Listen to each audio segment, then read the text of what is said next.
Welcome, everyone, to the Network and Cloud Security SASE Admin course. And today we are going to cover session 3, which is about configuring Zero Trust Secure Private Access. In the previous 2 sessions, the first session was more general overview of the platform, the security platform, and we did the secure internet access onboarding of an example customer. The second session was more focused on the security controls that you put in place. And today is secure private access, the zero trust secure private access. And as always, it's best if you can log into your MSP portal and you can try some of the things that we are going to do over here. And I also sent you a link to our cyber bot, the new, basically, our AI agent. I can show you a little bit of that over here. This is how it looks like. You can see I can ask him a question like about the today's training, for example.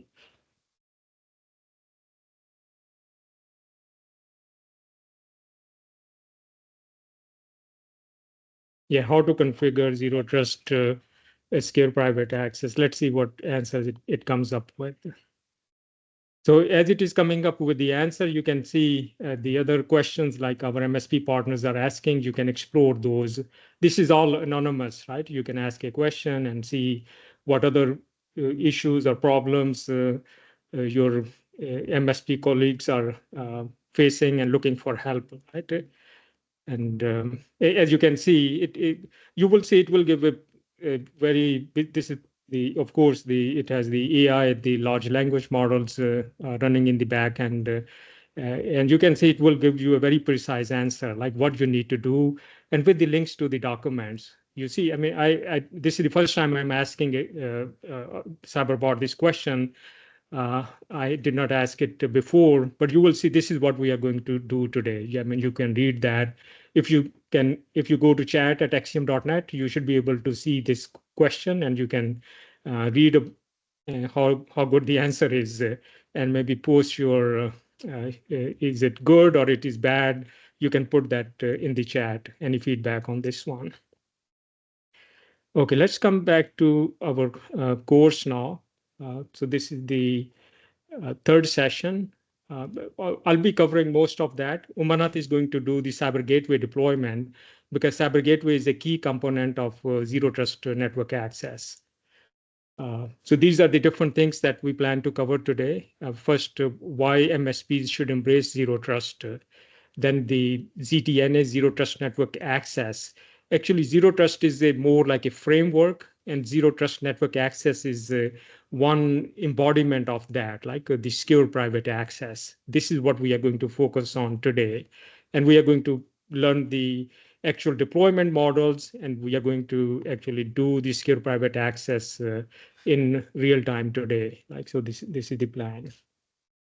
Let's get started with that. This is the big picture. As you know, we are focusing on just the first 2 parts over here, secure internet access. That was the session 1, where we onboarded a end customer client over our first session. But today is the secure private access, which is the zero trust network access. And what is secure private access is basically for the remote users be able to securely access private resources, be it in a public cloud, in a data center, or it may be at a location, like it can be sitting at the headquarter location or any of the locations, right? Because this is a private network, it is not exposed over the internet, and that's why you need to have this secure private access. And it is a replacement for VPN. Traditionally, you would do a VPN to the site, but the drawbacks of that VPNs gives you a blanket access to the whole network. There are no like fine granular controls. The second one is the issue with performance, because you dial into a VPN gateway at a location, then you hairpin the traffic back from there, the internet traffic.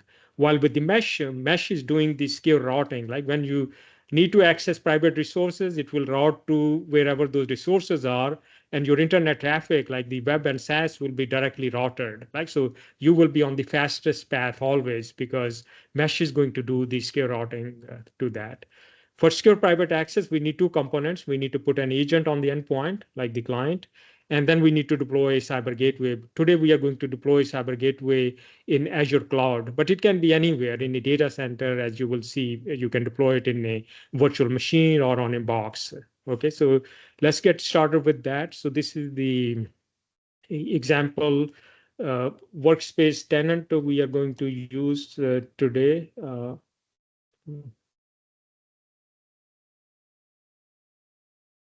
First, I'm going to start the client deployment. So there are various ways I can onboard users onto the platform. Like I can manually add users, or I can do a device-based deployment. Just for simplicity, I'm going to do the device-based deployment today. And you can push that through, as we discussed on the first call, through your RMM uh, uh, uh, tools, but you can also directly deploy it on endpoint. Like I open PowerShell in admin privilege mode. I'm just running that script. Same script you will push through your RMM, right? Then it will install an agent on my machine. So the installation has started. And the second part now is the Cyber Gateway deployment. So I'll let Umanath share his screen. So you see, it already told me installation has started. It will take like maybe about 5 minutes. So I'm going to wait for that. Meanwhile, we can go to the Cyber Gateway deployment. Umanath, you can share your screen. The other part in Azure Cloud, Umanath is going to do the deployment. Okay. So in the same workspace where Farooq deployed the client, I think you go to the section where sites, and then there is a cyber gateways. You click on that, I think you see the bunch of cyber gateways that got created.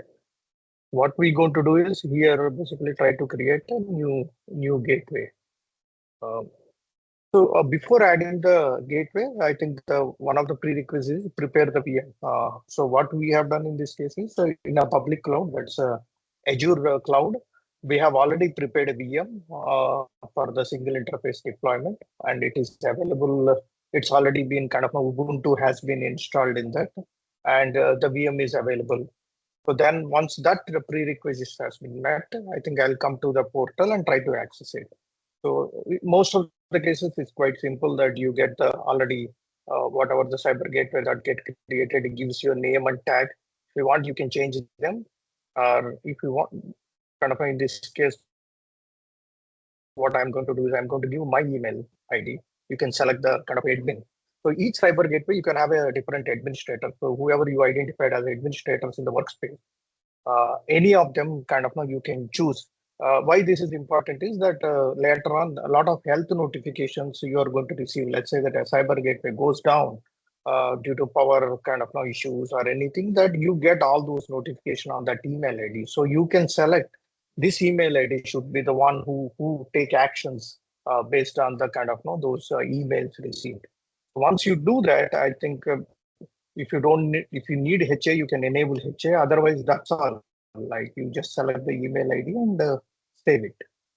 This is the first step where the cyber gateway kind of got created.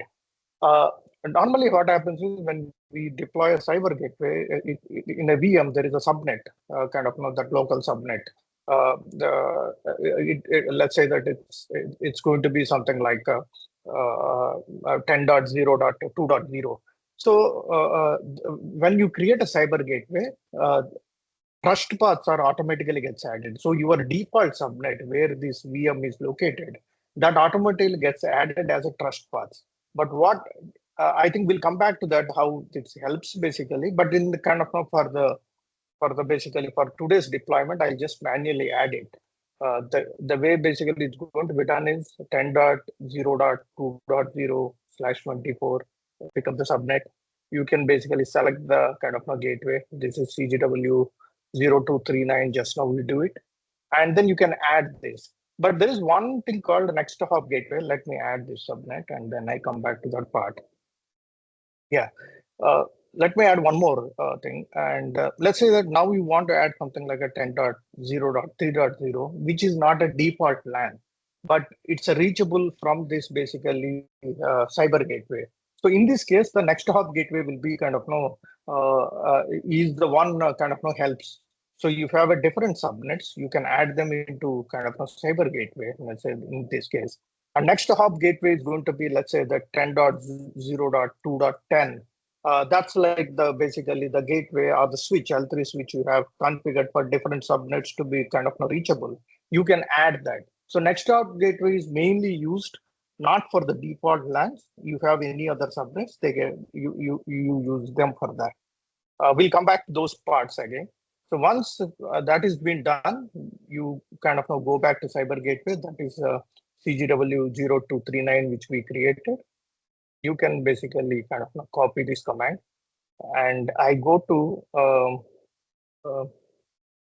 I've just, we created this VM and kept ready. I'm just get up logging in. You always have to switch to kind of a sudo environment. And then whatever command you copied, I just copied from there and run it. And what it is going to do is basically you can kind of we are reusing this VM with a different name. So, but it kind of started the installation. Yeah, it does some of the prerequisites checks that whether the RAM is available, right, and the disk is available, and then it will do. It takes kind of 5 to 10 minutes. Meanwhile, I'll hand it over back to Farooq to kind of continue with it. Thank you. Thank you, Manath. And now let's continue. So as you see, I have deployed client. My client is connected now. I just disconnected, but I'll reconnect it again. And when the cyber gateway is deployed, we will come back and do some real testing. And let's get to start now with the zero trust overview and some of the parts that we want to cover in this session. I pasted all these links in the chat as well for your reference. But let's go start with what is zero trust, right? As I said, zero trust is a framework. Like what it really means is that these are the four key components of zero trust. One is continuous verification. Like every user and device must be verified, because the idea with zero trust is you don't trust anyone, no location. It may be a CEO or a system engineer, or you may be logging in from your office, home, or a remote location. You don't trust any location or any origin of the traffic. Like, so this is different from VPN. Like VPN gives you blanket access, full trust, but zero trust will continuously verify each user and device. Then it's a least privilege, right? It does not give you access to the whole private network. You saw those trust paths that we are going to come back, how they create this micro segmentation and the least privilege policies that you can create with it, right? That means you only give access to a user for what it needs, like the minimum access. If a user needs to do a RDP to a certain machine in a data center 9 to 5 during weekdays, you just kind of give the RDP port access to that machine. Nothing else. A user cannot do more than that, or in the network and so on. Then you create the micro segments so that even if there's a breach, there cannot be lateral movement, because zero trust is going to verify even the movement across the segments, the network segments that you created. And then another important thing, VPNs are blind. Like, you don't get much visibility what is happening when you give an access. But with the zero trust, the idea is to continuously monitor, like even check your device posture, how the user is doing. If something is suspicious, you block it at that time. Like, so you will see a lot of, like you have seen some of the dashboards with the SASE, you get a lot of visibility into your environment. So this is the idea with zero trust. Yeah. And the second part we can continue, I think, is about the cyber gateways. Is that list I'm going through. I just covered item number 1. Let's go to the second item. Cyber gateways deployment models. Like this is also best to understand that. So you have seen that I put an agent on the endpoint, and today our focus is this single interface gateway. Like, we are not going to cover this multi-interface gateway, and single interface gateway does zero trust network access. But multi-interface will replace your firewall, side-to-side connectivity, and all that. We will cover in the first quarter of next year. There will be this Network and Cloud Security Pro course, which will cover the modern workplace security and the multi-interface gateways. But for today's it's just this zero trust network access, single interface gateway. You can deploy it anywhere, like in a location, data center, or cloud to get the secure access. And the idea is this is where you get the full visibility. Meshes gives you full visibility and the zero trust controls. Just the four things that we talked about are all done in the mesh, right? So there's not much burden on the endpoints, like very lightweight endpoint agent. And this is the gateway is also very lightweight. Generally, if you deploy it in a VM, one virtual CPU, 1 GB, and it will do gigabits per second speeds because it's a lightweight. It just create a tunnel. All the heavy lifting for the zero trust is done in the mesh. And let's continue with that. And where you deploy these deployment models. And today we are just going to cover the first two columns. I mean, this is the modern workplace security, multi-interface, and we just are going to, I put an agent on the endpoint, we deployed a single interface gateway. I should be able to do zero trust network access.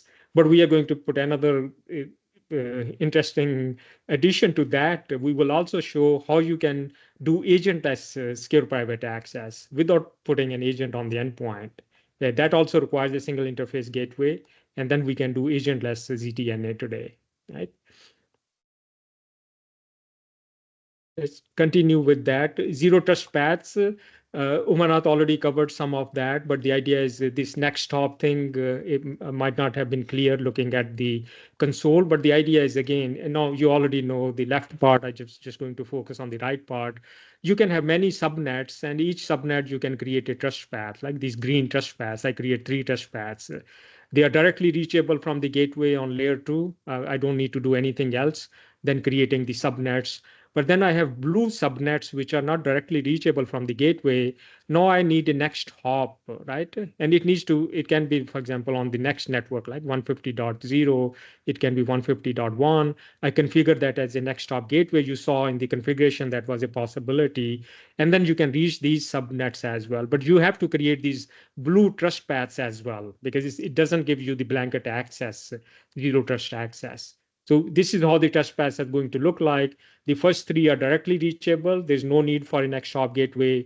The remaining 2, you need a next hop gateway 150.1. So it gives you to address broader secure private access use cases. The next hop is a very powerful concept here, as you can see.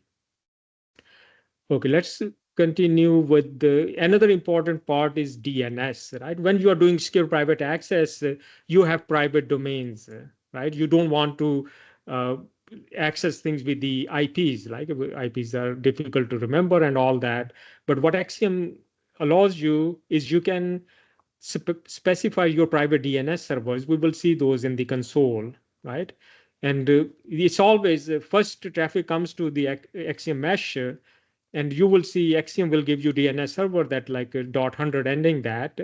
But for your private domains, we will go the upstream to your private domain server. Like you may have like @1 at .acme.local, like that's your domain. And we don't resolve that because you have already configured in your private DNS servers.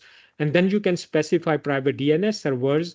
And at the same time, you can specify what we call a suffix. Like you can have a suffix. Like the example over here is I may create axiom.local as a DNS suffix.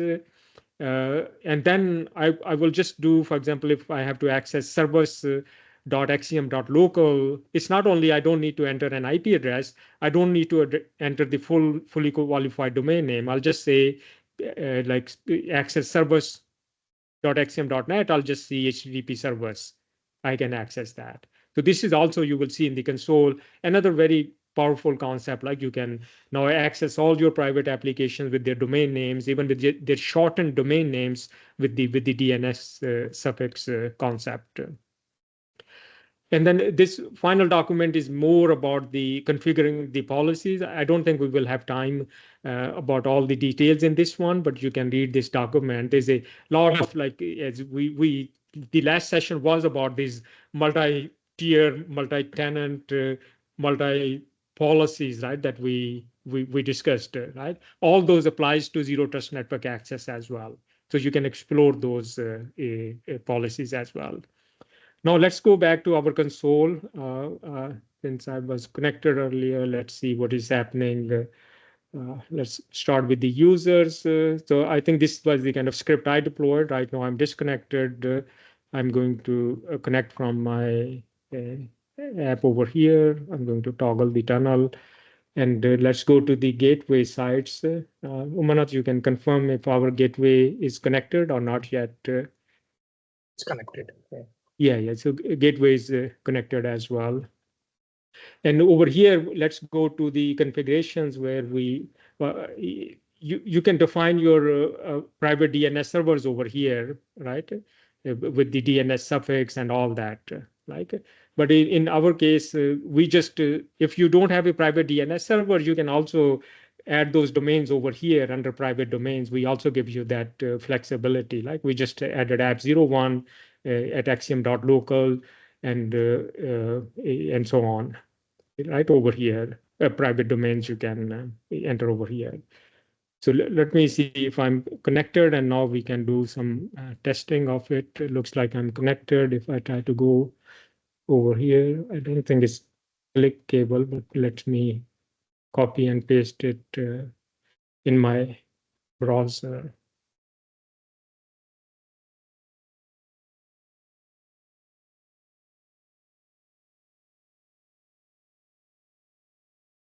Okay, let's see what was the other domain, Umanath, the public one. You can maybe put in the chat. Let me just try to ping this if it's resolving or not.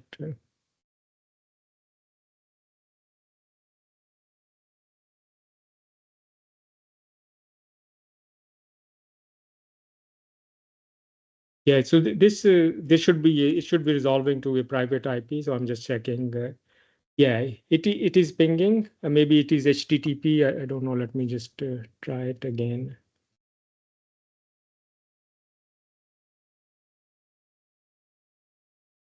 It is HTTP. Yeah, let me. Yeah, yep. First time it might have done by default. It might have done the. Yeah, sometimes browser will block these things. It looks like I'm able to ping the private domain, but not able to access it. I can try and. Other one It I is shared also with you. resolving to the IP correctly. So let me just try in another browser. And you can paste the public one where the agent less is in the It's in chat chat. as well. Yeah, it's in chat. You can use.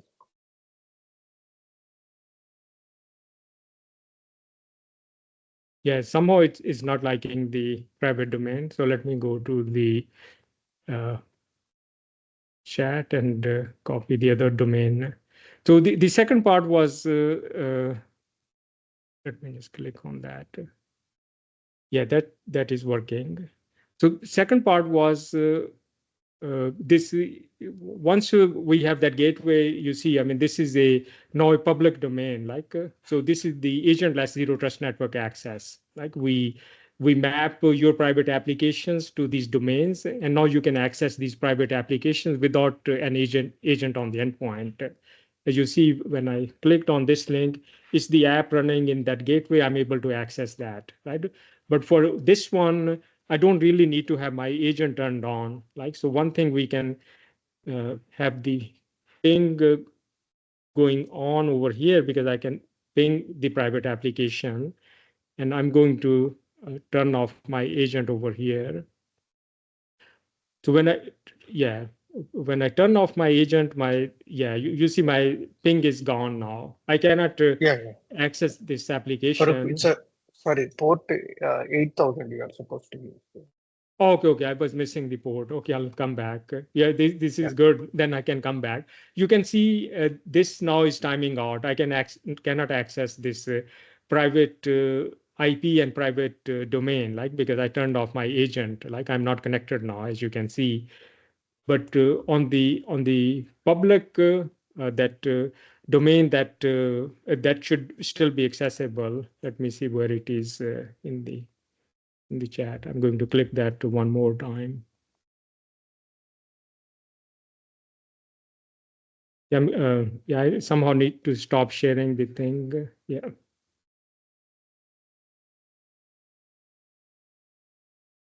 Okay, so let me share it back again. So the idea with the agentless access is, as you can see, even I have turned off my agent, I can access on the public domain with, of course, we can put in this authorization and MFA, make your private application secure. Like this is the Axioms MFA. You have to do the one-time passwords and all those things, make it very, very secure, but you can access these applications without requiring an agent. On the other hand, my private application is not working yet. I think since I'm disconnected, let me connect again, and then we will come back to that.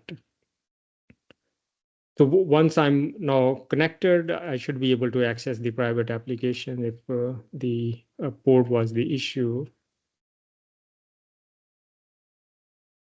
Let me just put the port 8000 over here. Yeah, you can see like, yeah, what we were missing was that I need to put in a port over here. So you can see like I can access that private application through the tunnel when I'm connected on Axiom. So this brings us to the conclusion of today's session. You can see what we did really we deployed the agent on the endpoint, and we deployed the cyber gateway. We did the DNS entry, and we were able to access the applications with an agent on and without an agent on the private applications. So the idea with Zero Trust is the cyber gateways create a network tunnel to the mesh, clients create a tunnel to the mesh, everything is secure, nothing is exposed. If somebody does a port scanning or any scan of your private environment, they won't see anything because this is a network layer protection. Everything will be denied access at the network layer. But you can securely access that. And the mesh, the only place where you see inside is the mesh, because mesh needs to apply policies. It needs to see what is inside the tunnel and log everything there. And then you have the Zero Trust granular controls, the policies and other things that I think you can, as we discussed, you can put in all the rules over here in addition to the TrustPaths. TrustPaths we see over here when we created these Zero Trust paths. I think another thing we can do is, which one is the trust path, Umanath? I can remove that, and then we can try. Is the 10.111? 10.0.2.0 with a CGW Okay. 0239. So I'm going to remove the access to this trust path. And now I'm going to come back if that private application is still, you see, as soon as I removed my port is failing. I don't have access to that application. You can see the controls you have through TrustPaths, but you can put in fine granular policy controls. Today, we don't have time to go through those. And the last part is you will have the full visibility in the private access over here and the other dashboards, like what is happening, for example, on this environment. So you can see some of the things like maybe the IPs we were accessing and all that. Everything is logged over here with a lot of detail we can explore and everything. So this was the last part, like the Zero Trust 4 components we discussed. Trust paths more like a micro segmentation, then continuous verification and authentication, and then the full visibility and monitoring that you do with the Zero Trust.